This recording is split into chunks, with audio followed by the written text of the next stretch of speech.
Bismillahirrahmanirrahim. Assalamualaikum warahmatullahi wabarakatuh. Terima kasih atas kesempatan yang diberikan kepada saya. Adapun judul yang saya bawakan yaitu pertumbuhan dan perkembangan tanaman hortikultura. Pola pertumbuhan tanaman semusim, dui musim, dan tahunan.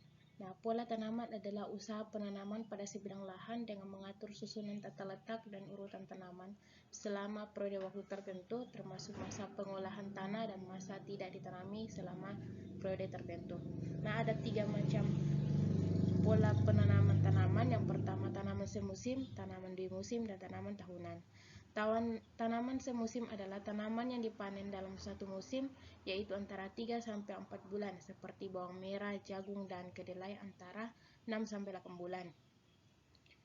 Tumbuhan semusim atau tanaman semusim merupakan istilah agrobotani bagi tumbuhan yang dapat dipanen hasilnya dalam satu musim tanam.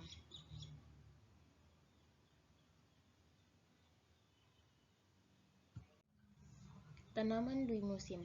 Tanaman yang dapat menyelesaikan daur hidupnya 2 kali, misalnya nanas, kubis, kedelai, dan wortel. Maksud dari dui musim adalah sudah panen, masih ada buah selanjutnya akan dipanen kembali. Kemudian tanaman tahunan adalah tumbuhan yang meneruskan kehidupannya setelah berproduksi atau menyelesaikan siklus hidupnya dalam jangka waktu lebih lama, banyaknya seperti pohon-pohonan, meskipun terdapat pula tanaman serta terna maupun semak.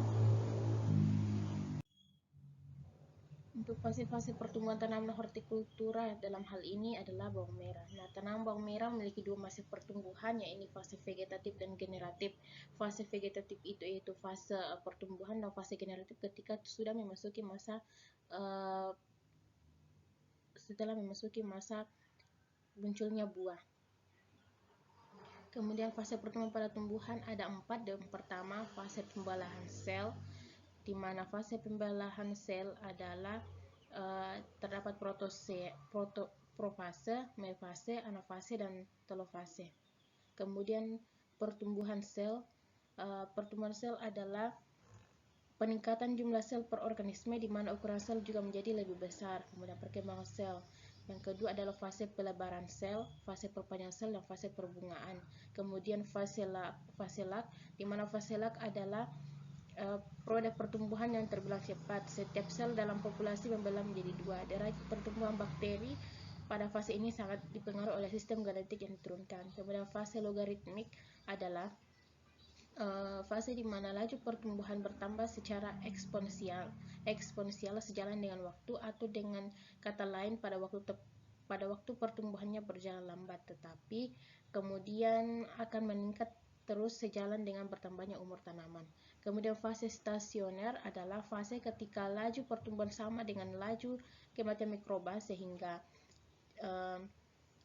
hasil jumlah mikroba tersebut secara keseluruhan akan tetap. Kemudian fase embriogenetik adalah pembentukan dan perkembangan embrio. Proses ini merupakan tahapan perkembangan sel setelah mengalami pembuahan atau fertilasi.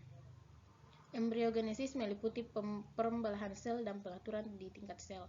Sel pada embriogenesis disebut sebagai sel embriogenik. Kemudian yang keempat adalah fase embriogenetik, perkembangan sel dan pertumbuhan. Hubungan fase pertumbuhan tanaman dengan pemupukan.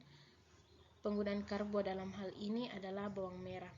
Penelitian yang berjudul Pengaruh Pemberian Dosis Pupuk NPK dan Hayati Terhadap Pertumbuhan dan Hasil Tanaman Bawang Merah oleh Teresa Victoria Siangin, Fendi Hidayat, dan Setiono Yudhotismoro.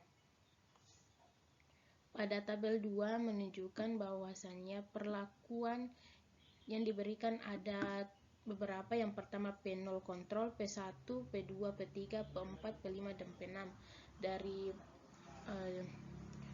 Pada 3 minggu setelah tanam, perlakuan tertinggi terdapat pada P2 dengan hasil 14,9.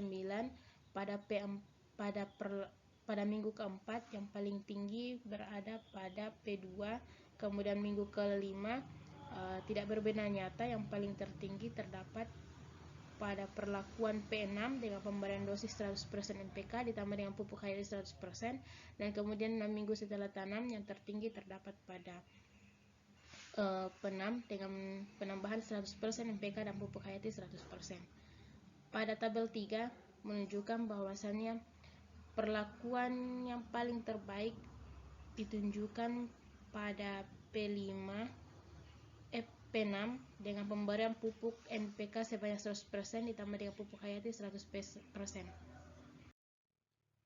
Rata-rata jumlah daun tanaman bawang merah pada 3 minggu setelah tanam sampai dengan minggu setelah tanam dapat dilihat pada tabel 2 tadi. Hasil analisis seragam pertumbuhan jumlah daun dan menunjukkan umur 3 dan 4 minggu setelah tanam. Kombinasi pupuk hayati dan anorganik tidak berpengaruh nyata terhadap pertumbuhan jumlah daun dan tanaman.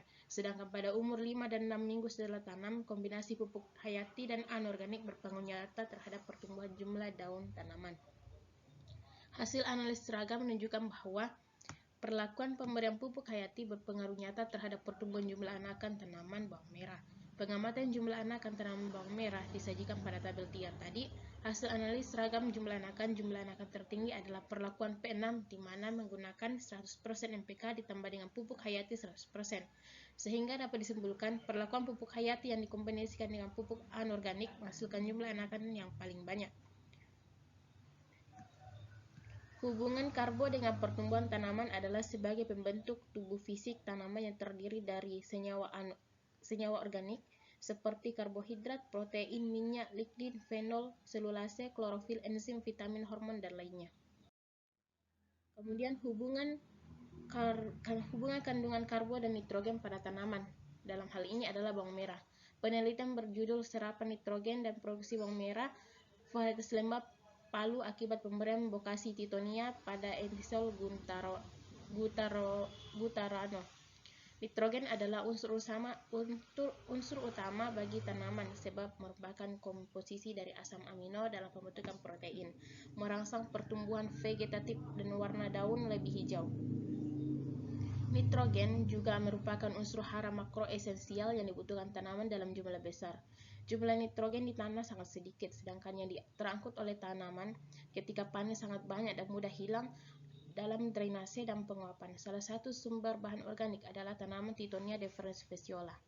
Nah, bahan organik terdekomposisi akan menghasilkan sejumlah protein dan asam-asam amino yang terurai menjadi amonium NH4+ atau nitrat NO3- yang merupakan penyambung terbesar nitrogen dalam tanah. Perubahan kadar nitrogen total disebabkan oleh adanya pelepasan unsur hara nitrogen dari hasil dekomposisi bahan organik yang diberikan. Pemberian bahan organik tersebut akan menyumbangkan nitrogen dalam tanah. Bahwa setelah bahan organik terdekomposisi, maka senyawa-senyawa yang dikandungnya akan dilepaskan atau termineralisasi. Pemberian bokasi titonia dapat memperbaiki sifat kimia tanah, peningkatan ketersediaan unsur hara nitrogen, kenaikan pH, kenaikan bahan organik. Sedangkan pada tanaman, pemberian bokasi dapat meningkatkan konsentrasi N jaringan tanaman dan bobot kering tanaman sehingga meningkatkan serapan nitrogen tanaman bawang merah pada Entisol gutarano. Serapan nitrogen tanaman bawang merah tertinggi dicapai dengan pemberian bokasi titonia dengan dosis 30 dengan nilai serapan nitrogen N sebesar 6,09 gram per tanaman. Selanjutnya, perimbangan fase pertumbuhan vegetatif dan fase pertumbuhan reproduktif. Tanaman-tanaman berbatang basah yang memerlukan suatu dominasi dari fase vegetatif selama tahap pertama hidupnya dan dominasi dari fase reproduksi selama masa akhir hidupnya. Yang kedua, tanaman berbatang basah yang tidak memerlukan dominasi dari kedua fase vegetatif maupun reproduktif, jadi keduanya harus seimbang. Kemudian yang ketiga adalah tanaman berkayu yang memerlukan suatu dominasi dari fase vegetatif selama bagian pertama dari tiap musim dan dominasi fase reproduktif selama bagian terakhir dari musim itu.